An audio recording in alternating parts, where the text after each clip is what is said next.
అరే వార్తలు చదివే మూర్తి కొడుకు ఏడ్రా వచ్చిండ అయ్యాలా వచ్చినా సారు వచ్చినావా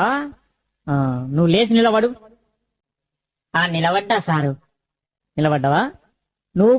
పదేవెక్కం చదువురా పదేవెక్కం చదువు చదువుతా సారు పదెక్కం కదా సారు ఇగో చదువుతున్నా ఎంతైనా వార్తలు చెప్పే మూర్తి కొడుకును కదా ఈ పదవ ఎక్కం లెక్కన నాకు ఇగో చదువుతున్నా సార్ ఈనాటి పదవ ఎక్కం చదువుతున్నది మూర్తి కొడుకు శనార్థి పదెక్కం 10 11 20 బాగానే ఉన్నాయి 10 ముళ్ళ 30 అదుపు తప్పి 10 నాళ్ళ 40 ఢీకొనగా 15 50 అక్కడికక్కడే దుర్మరణం పాలైంది 16 60 10 70కి తీవ్ర గాయాలయ్యాయి ఇప్పుడే అందిన వార్త 18 80 మతి స్థిమితం లేక తప్పిపోయి కనబడటలేదని తెలిసింది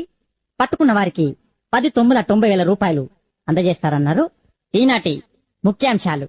10 10 100